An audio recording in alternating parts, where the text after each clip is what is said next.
auditorio, porque los radioescuchas de cara a cara son muy analíticos, son muy críticos. No nos tememos nada personal ahorita con los comentarios que seguramente van a llegar.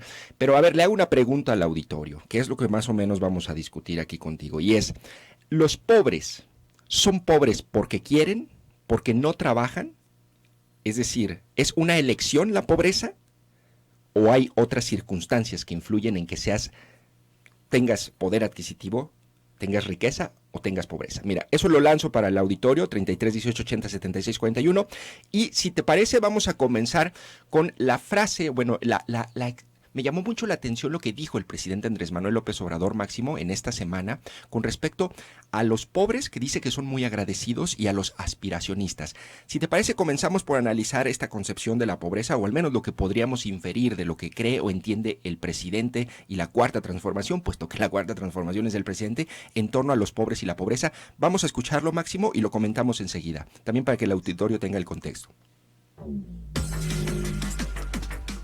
La gente es muy agradecida, los pobres son muy agradecidos. Un aspiracionista va a vacunarse y llega enojado. ¿Y por qué tardaron tanto en venir a poner la vacuna? Si son mis impuestos, apúrese. Regañan a las enfermeras, gobierno ineficiente, bueno para nada. Ya las vacunan, ya se va enojada. Se vacuna una gente humilde, un campesino, sabe perfectamente, un obrero, de que la vacuna es de sus impuestos, del presupuesto, lo sabe, igual que la señora o el señor de clase media aspiracionista, lo sabe perfectamente y va tranquilo, lo vacunan, muchas gracias, hasta una bendición. Hasta una bendición, dice Andrés Manuel. La verdad, esta declaración del presidente es similar a otras, pero esta me ha dado muchas vueltas en la cabeza y por eso te buscamos a Máximo.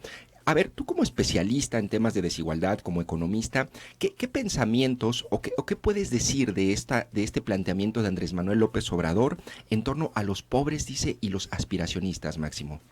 Claro que sí. Lo que me llama la atención, como bien dices, es que esta es una declaración que va muy en línea con las declaraciones que se han hecho, no solamente desde que empezó el sexenio, sino desde antes de llegar a la presidencia por parte de López Obrador. Sí. A ver, ahí hay que mencionar que, digamos, hay una narrativa de la pobreza muy clara en el presidente, que de hecho sí dista de una narrativa, digamos, que tal vez culpabiliza tal cual a la pobreza por su situación, se aleja tal vez de esta idea de son pobres porque quieren, pero tiene otro tipo de falacias que al final de cuentas no ayudan en nada sobre todo a combatir la situación de pobreza de las personas, ¿no? Entonces es esta romantización de la pobreza, de una visión muy relacionada en muchos sentidos. No estoy diciendo que sea el caso de López Obrador, puede ser con la religión, es una visión religiosa de la pobreza, esta idea de decir que la pobreza es una virtud, que al final de cuentas las personas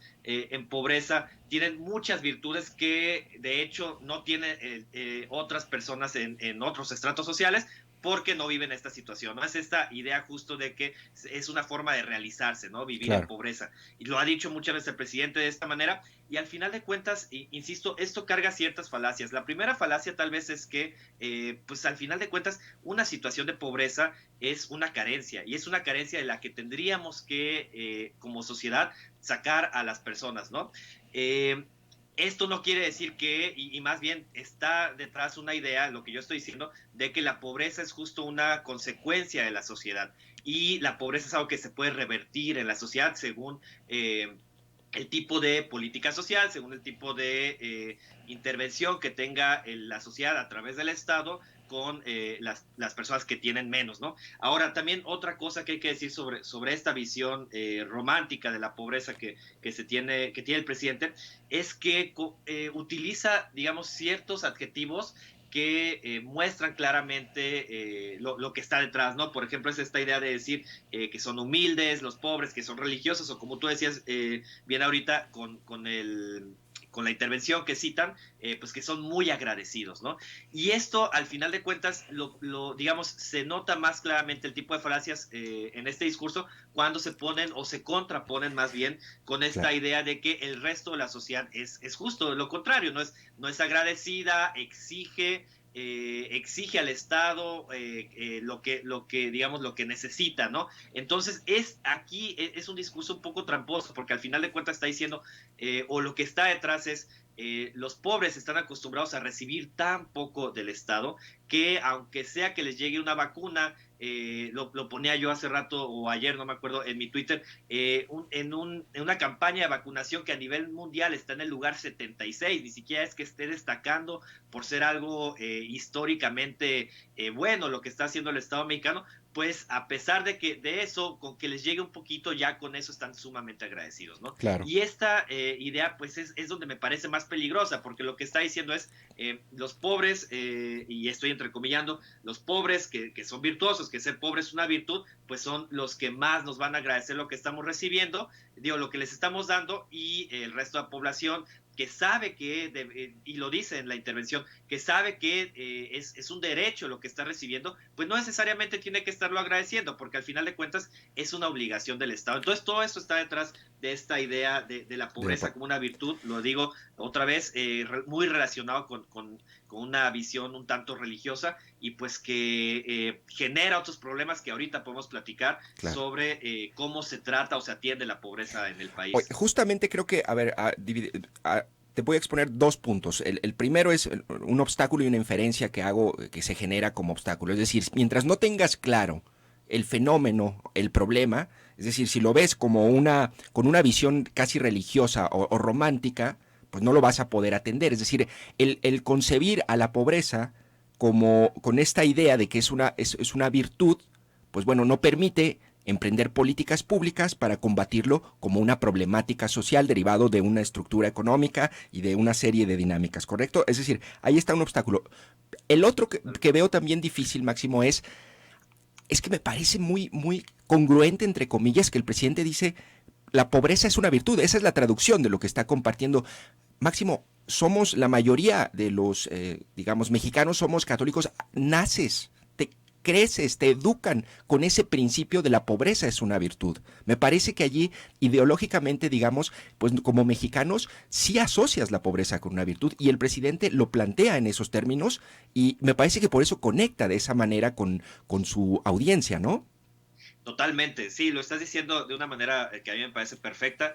Esta idea es sumamente compartida, y en ese sentido, pues de ahí en parte la popularidad del presidente. Ahora, como bien dices, el problema de verlo como una virtud, el problema de verlo como algo que nos realiza como personas, es que termina justo desactivando la idea de que es algo que más bien deberíamos de modificar en la sociedad. Es decir, nosotros aspiraríamos a una sociedad sin pobreza. Ahora, también es esta idea de quién identificamos como persona en situación de pobreza, ¿no? Que nunca lo dice así el presidente, aunque así se utiliza por parte de las instituciones que oficialmente miden la pobreza, que son el Coneval y demás. Es una persona en situación de pobreza, no una persona pobre, porque digamos no es una característica de la persona, sino de la situación en la que vive. Bueno, el problema, digamos, ahí es que tampoco se acepta, y eso lo vimos hace unas semanas, la identificación de las personas en situación de pobreza, que es una identificación, lo decía, que hace instituciones como el Coneval, que es muy operativa en términos de que te dice dónde están las carencias en las que viven estas personas, y en ese sentido eso es lo que se tiene que atender por parte de la sociedad, ¿no? Claro. Entonces, si ni siquiera reconoces bien, digamos, cuáles son las personas que están en situación de pobreza, y tienes esta idea de que es una virtud, como bien decías, pues al final de cuentas no hay digamos, no hay forma en que se puedan plantear estrategias que saquen de la situación de pobreza a las personas de manera, digamos, que ya no vuelvan para atrás, pues que ya no vuelvan a caer esa situación de pobreza. Ahora, digamos, ahora sí que casi como clasecita con pizarrón y todo, para ir entendiendo, Máximo. A ver, ya entendimos un poco la concepción de la pobreza del presidente, está bien, pero me interesa también la otra parte. Dice, un aspiracionista exige, se enoja, critica, ¿no? Y decías ahorita, esta asunción de la pobreza asume, valga la redundancia, que el resto de la sociedad no es agradecida, que es ambiciosa, digamos. ¿Cuál es entonces, o significa que no debemos exigir al gobierno, Máximo, o es, qué lectura le das a esa otra parte de la sociedad en esta visión de la pobreza del presidente y de la Cuarta Transformación?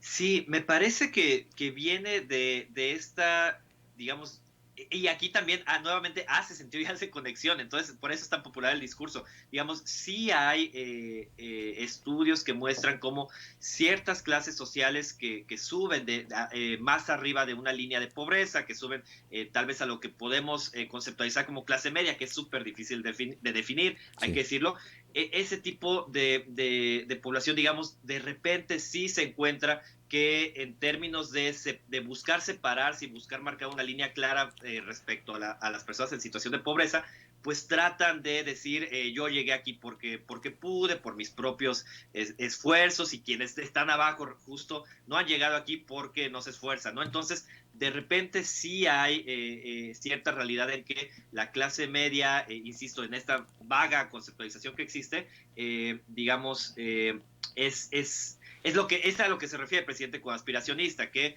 ahí sí trata de reproducir estos discursos meritocráticos de que el pobre es pobre porque quiere, etcétera. Ahora, eso hay que separarlo totalmente de una exigencia al Estado porque cumpla sus responsabilidades. Y eso sí, me parece que no está mal. O sea, nosotros sí aspiraríamos, quisiéramos una clase media donde digamos, no culpabilizar a los pobres por la situación en la que vive, pero que sí supiera sus derechos y que los exigiera, porque al final de cuentas está ahorita López Obrador, pero puede estar en el futuro otro partido político, y de todos modos nosotros quisiéramos, y es lo que hacemos, de hecho, desde los estudios académicos, que se exige, que la ciudadanía exija sus derechos en términos de las responsabilidades del Estado y sobre todo en términos en este caso, de la política social y la política redistributiva que tendría que ejercer el Estado, porque al final de cuentas esa es la forma en la que la pobreza y la desigualdad realmente se puede atacar, con una ciudadanía que sepa que el Estado tiene esa responsabilidad de cambiar la situación, de invertir mucho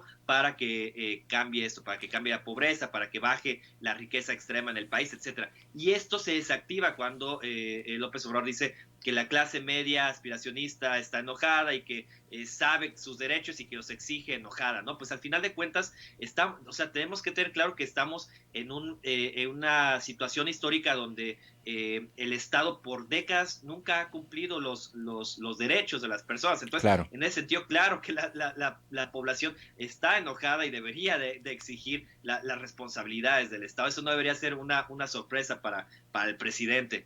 Claro. Ahora, en otro punto también, y que es como tema de estudio y de análisis de tu parte, es sobre la meritocracia. A mí me interesa mucho ese tema y estos mitos de la meritocracia, ¿no? Es decir, los pobres son pobres porque no trabajan, los pobres no se levantan temprano, y esta otra idea de que el esfuerzo que le imprimas a tu trabajo determina tu riqueza. ¿Cuáles son los mitos de la meritocracia y la concepción de la pobreza, de acuerdo a lo que tú has planteado en tus estudios, Máximo? Sí, digamos, ahí la idea principal y muy básica es sencillamente que las personas que están, lo diría Patricia Armendariz, una llegada a la 4T, diría en la pirámide social, las personas que están hasta arriba en la pirámide social, pues están ahí simplemente porque son talentosas, porque trabajan mucho, se esfuerzan mucho, mientras que claramente el otro lado de la moneda es las personas que están en el fondo de la pirámide social, pues son simplemente personas sin talento, personas que no trabajan, o diciéndolo de una manera más grosera, pero así se dice en esta concepción, pues son personas flojas, dependientes, que solo esperan que llegue el dinero del Estado y buscan no hacer nada, ¿no? Claro. Entonces, ese es básicamente el mito de la meritocracia, creer que los méritos hacen que las personas progresen en la sociedad. Si bien esto en algunos casos sabemos que es cierto, y casi todas las personas tal vez conocen alguna historia lejana en la que esto realmente sucedió y una persona escaló de haber nacido en una situación de pobreza y llegó muy alto, A- pues a- la realidad es que las estadísticas muestran algo distinto. Y lo que muestran es que la mayoría de las personas que nacen en situación de pobreza van a seguir viviendo toda su vida en situación de pobreza, y por el contrario, las personas que nacen en una familia rica, pues tal vez tendrá una familia rica y seguirán viviendo una familia rica durante toda su vida.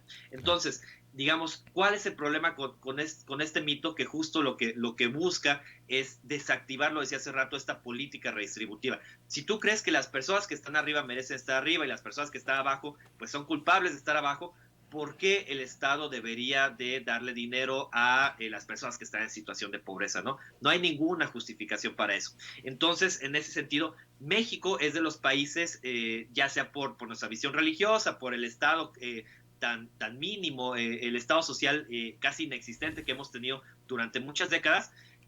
Tal vez por estas razones es que en México creemos mucho en la meritocracia comparado con otros países, a pesar de que somos de los países más desiguales del mundo. Entonces, comparado con países de la región, por ejemplo, Argentina, Claro. Brasil, aquí creemos mucho más que las personas logran el éxito por su esfuerzo, ¿no? Y esto, pues realmente, lo decíamos, no es necesariamente cierto. Y el tema tal vez más grave en este sentido es justo, lo decíamos, los mitos que hay sobre las personas en situación de pobreza, ¿no? Entonces, que esto pareciera de repente que se quiere cambiar desde el gobierno federal, pero lo decíamos con su idea de la pobreza como una virtud, no necesariamente se cambia, pero al menos no se reproduce, por ejemplo, esta idea de que las personas en situación de pobreza son flojas y que dependen totalmente del Estado. La realidad es que el Estado, y ahorita vamos a hablar de eso, en México da muy poco a las personas en situación de pobreza, y ese poco que da es totalmente Sí, insuficiente para que puedan vivir de eso, ¿no? Entonces, claro. de ahí que la mayoría de las personas en situación de pobreza,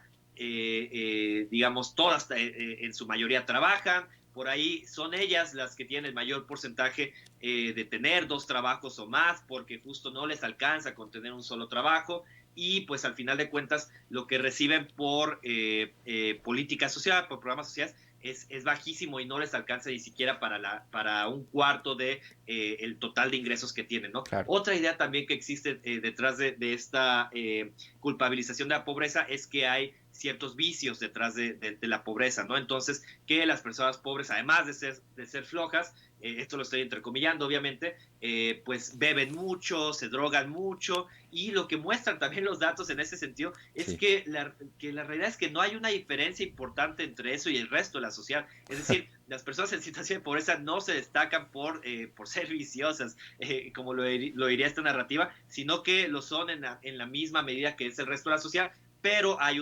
digamos, un discurso, le llaman de doble moral o de doble estándar, le dicen en inglés, que digamos, cuando una persona, pues tal vez en situación de riqueza o de clase media alta, bebe, pues esto no genera un problema para la sociedad, pero cuando una persona en situación de pobreza bebe alcohol o se droga, eso inmediatamente se vuelve la justificación por la cual viven en esta Claro. situación, y en ese sentido es inmoral, ¿no? Entonces, pues sí, al final de cuentas hay muchos mitos que están detrás de esta idea de quién es pobre y por qué es pobre, de quién es rico y por qué es rico, y al final de cuentas, pues que terminan legitimando esta idea Claro. de la desigualdad. Claro, a ver, estamos con Máximo Jaramillo, fundador del Instituto de Estudios sobre Desigualdad. Y bueno, para terminar esta última parte, ¿cuál es, cómo estamos atendiendo la pobreza en la Cuarta Transformación? Nos dice el presidente todas las mañanas que es la política social más grande de la historia, que el dinero llega sin intermediarios directamente a los pobladores y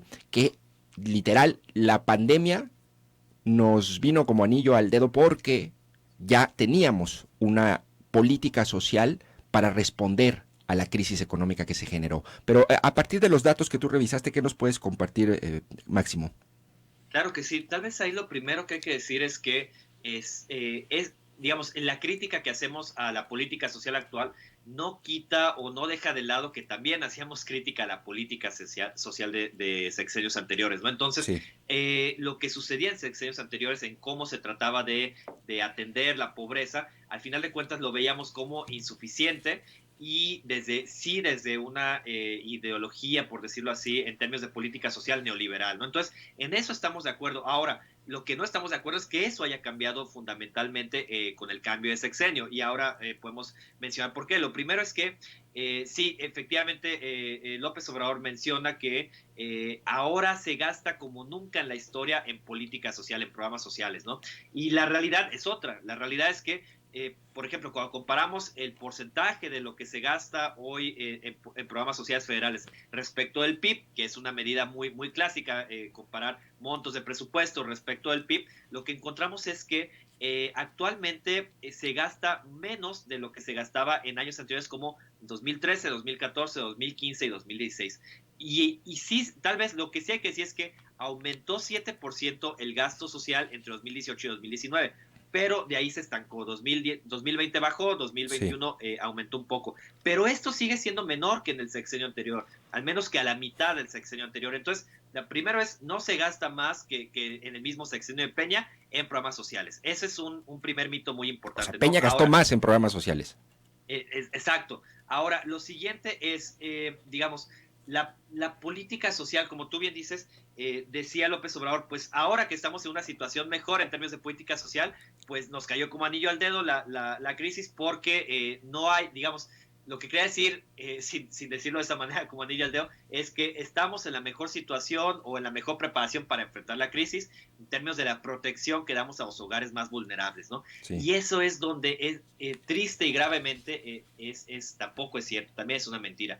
Esto tal vez no se reconocía todavía hace un año porque no había datos como estos datos con los que nosotros calculamos, que son los datos del INEGI, de una encuesta que se llama Encuesta Nacional de Ingreso y Gastos Hogares, salió hace apenas un mes, y lo que nos dice es, primero que nada, los programas sociales llegan prácticamente al mismo porcentaje de hogares ahora que hace 2 o hace 4 años. Entonces, lo que tenemos es que 30% de los hogares en 2020 recibían programas sociales.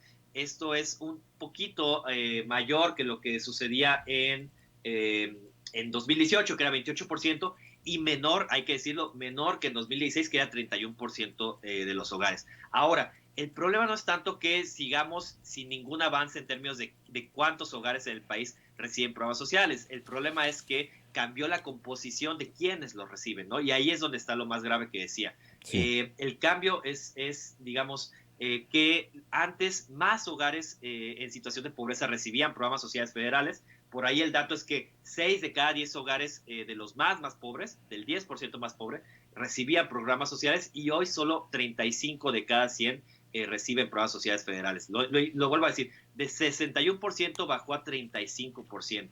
Y en el caso de los hogares más ricos, fue al revés. Ahí se duplicó los hogares más ricos que reciben programas sociales. Entonces, subió de cerca de entre 7 y 4%, dependiendo de la aproximación que utilicemos, a 20%.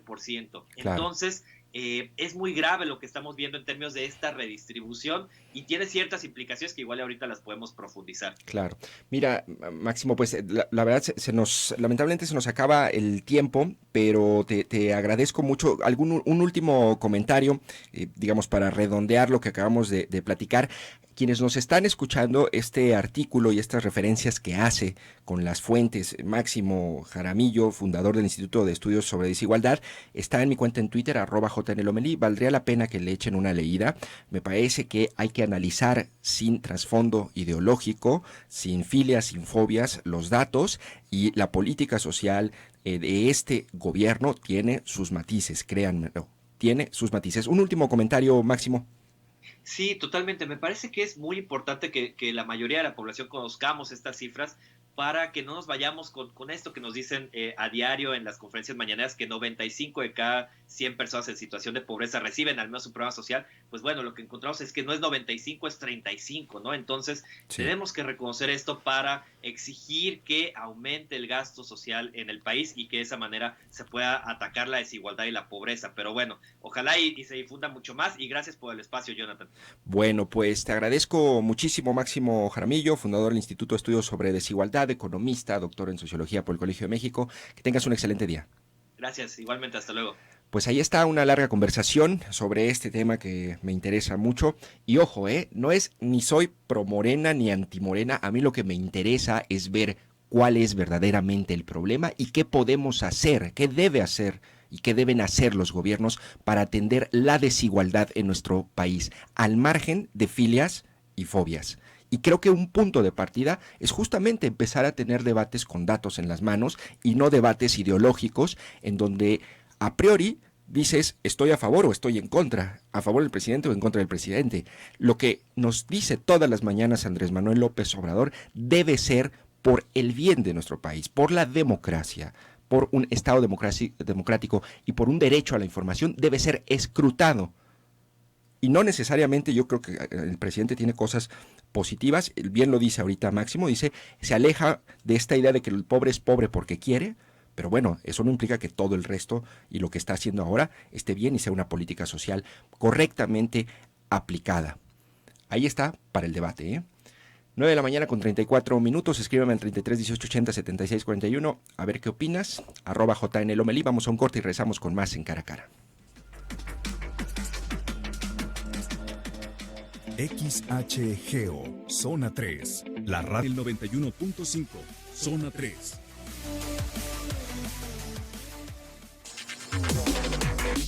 Cara a Cara, en contexto. 9 de la mañana con 39 minutos y ahorita aquí Olivia, nuestra radioescucha, nos envió esta imagen que ciertamente es importante. Dice, llegó el día extra, apúntale, a partir de las 8 de la mañana de este miércoles 25 de agosto se abre la primera etapa del registro de vacunación para personas de 18 a 29 años residentes en Guadalajara, Zapopan, Tlaquepaque, Tonalá, Tlajomulco y El Salto. Haz tu cita en vacunación.jalisco.gov.mx. Recuerda, hoy, personas de 18 a 29 años de la metrópoli ya pueden registrarse para recibir su vacuna. Así es que vamos a leer algunos comentarios del auditorio. Vamos a comentar. Que ya se acabó el registro, se saturó. Bueno, gracias. Ahí está. Tenemos la nota y la siguiente nota de seguimiento. Me informa Laura Martínez, nuestra productora, que prácticamente se acabó ya para poder registrarte. Pues bueno, van a llegar más vacunas, no te preocupes. Dice aquí Jorge Núñez, la pobreza va ligado a las prioridades en la vida que le damos a las cosas. Y la prioridad en la vida es, por ejemplo, embriagarse. Te aseguro que no lo lograremos, dice Jorge. Creo que allí medio se esconde un mito sobre la meritocracia. Dice Daniel, ya no se pueden registrar de 18 en adelante. Así es, una disculpa, ahorita me acaban de confirmar que ya se acabó el registro porque ya seguramente no hay más vacunas, pero van a llegar más, así es que hay que ser pacientes. Dice aquí Selene, buen día, en mi experiencia creo que las personas que son pobres es por falta de educación, mismas que por alguna razón estuvo fuera de su alcance, no tuvo la oportunidad de recibir esta educación, situación que se vuelve un círculo vicioso. Si el Estado garantizara la educación mínima hasta la universidad, los pobres tendríamos más oportunidad de estudiar y así estar conscientes de lo que debemos exigir al gobierno y lo que está en nuestras manos para salir de ella. Yo ahora en preparatoria, me da mucho gusto, Selene, nos escucha una preparatoriana, qué bueno. Yo ahora en preparatoria, porque la situación económica de mi familia no tuve oportunidad de estudiar la universidad por tener que contribuir al gasto de la casa.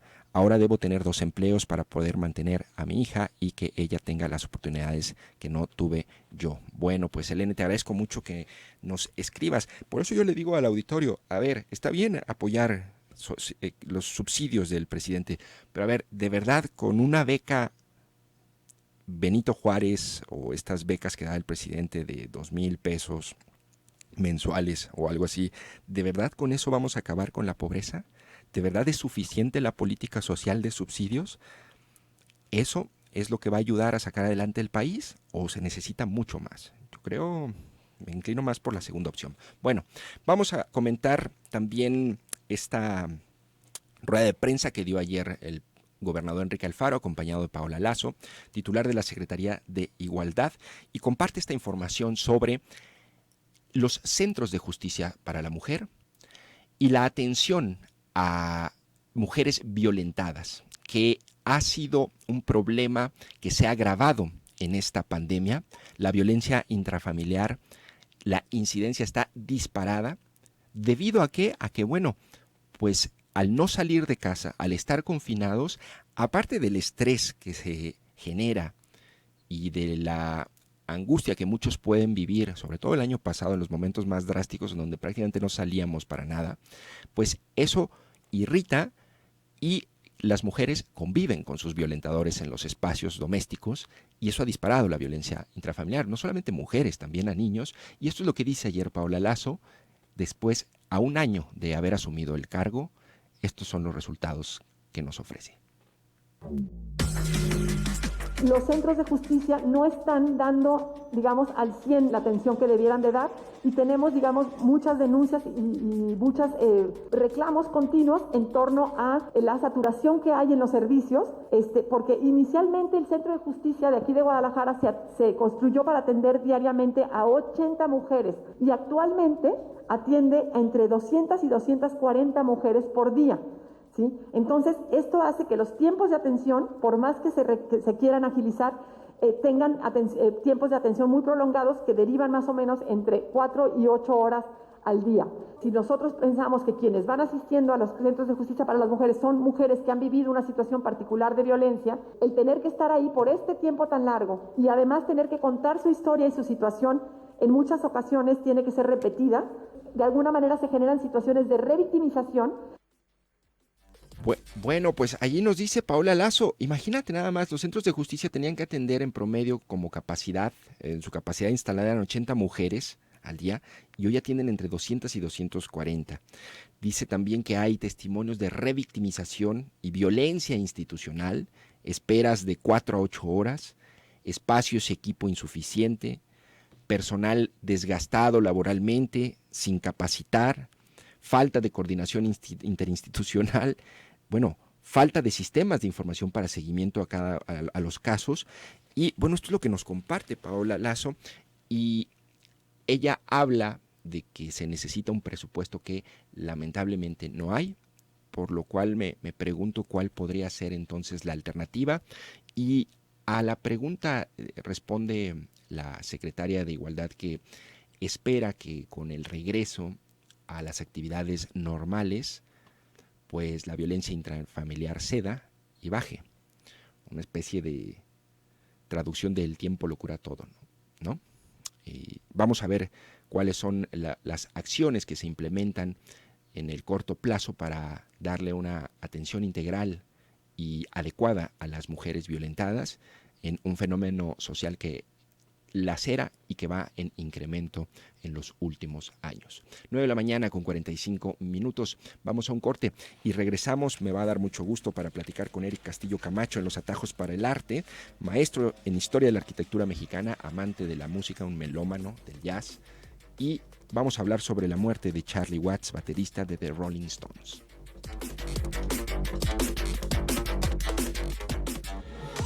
Escucha, siente, disfruta. Zona 3, información y música en equilibrio. 91.5 de FM. Continuamos en Zona 3, 91.5.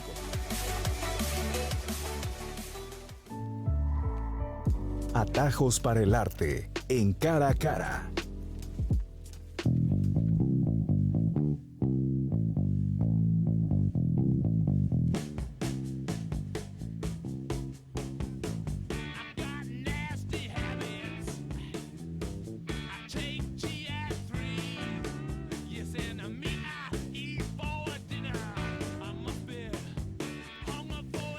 Bueno, ahí estamos escuchando a los Rolling Stones, que hay que escuchar a los Rolling Stones, digo siempre, pero sobre todo ahora.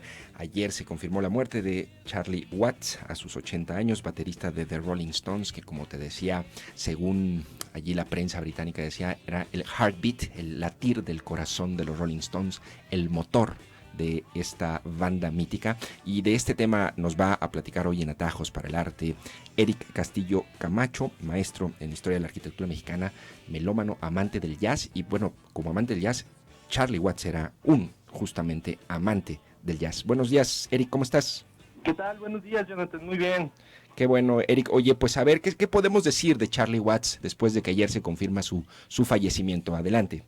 Sí, no, pues mira, bastantes cosas, digo, nos vamos a constreñir algunas por el tiempo, pero sí. Bueno, básicamente, pues yo creo que con el hecho de haber sido miembro de la banda de los Rolling Stones por casi 60 años, ¿no? O sea, un músico sumamente longevo, al igual que toda la banda, ¿no? De los Rolling Stones, no estar 6 décadas en el ojo del huracán, pues me parece que ya desde ahí es importante, ¿no? Sí. Y bueno, ya hablando, o sea, de los Stones también, pues sin lugar a dudas la banda más longeva, ¿no? O sea, otras bandas como los Beatles, Led Zeppelin, Cream, ¿no? Que han sido bandas importantes, pero que o han muerto ya integrantes, se han separado, continúan algunos por su cuenta, y digamos la única banda consolidada que no de manera interrumpida ha estado ahí, dejando casi vestigios de inmortalidad, ¿no? Dando golpes duros en todo el sentido rock and rollero, pues han sido los Stones, ¿no? Entonces, además, creo que los Stones, básicamente,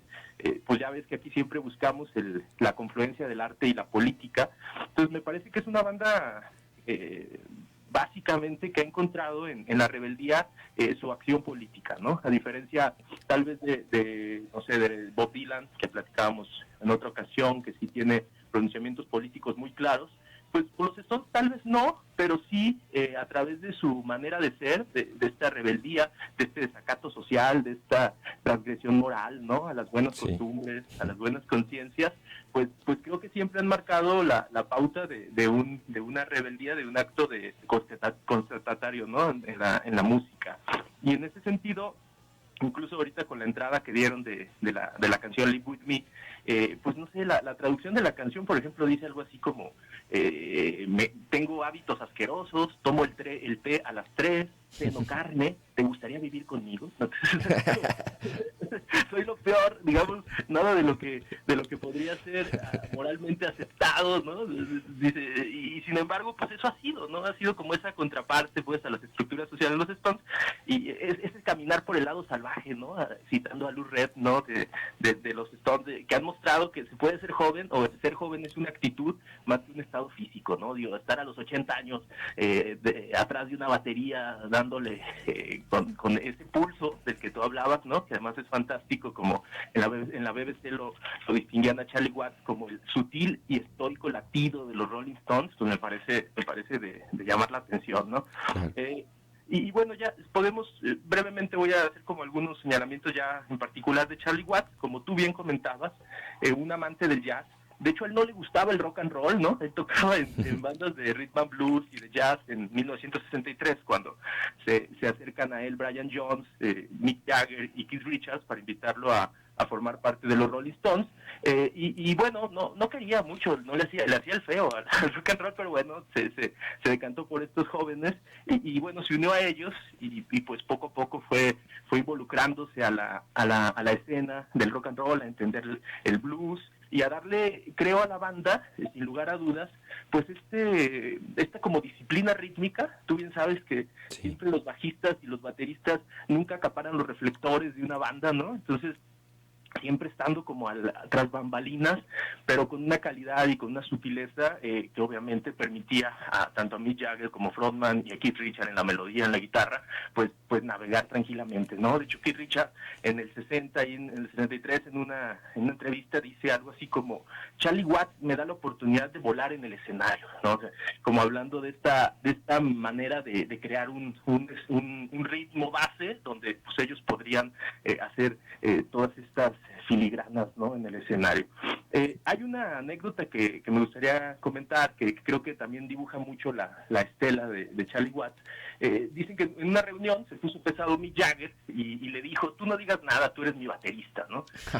Digo, Charlie Watts se lo tomó con calma, no respondió nada, se fue a su cuarto de hotel, dicen que se bañó, se cambió, se puso sus zapatos lustrados, y luego fue y le tocó a su habitación a Mick Jagger. Mick Jagger abrió la puerta y le reventó el rostro con un puñetazo, ¿no? Y le dijo, no me vuelvas a decir que soy tu baterista, tú eres mi maldito vocalista, ¿no? Y luego cerró la puerta y se bajó al bar del hotel a tomarse una copa, ¿no? Entonces, creo que esto nos dibuja mucho este temple, ¿no? De Charlie Watts.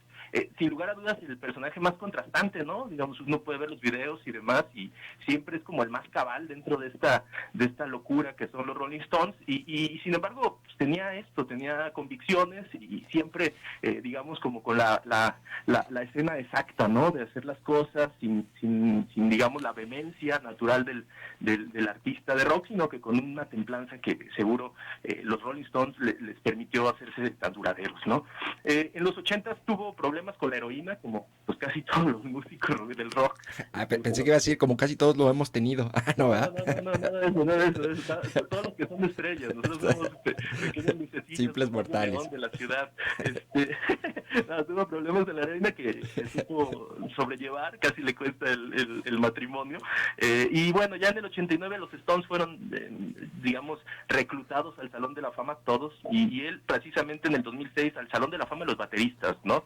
De la Modern Drummers, de una revista especializada.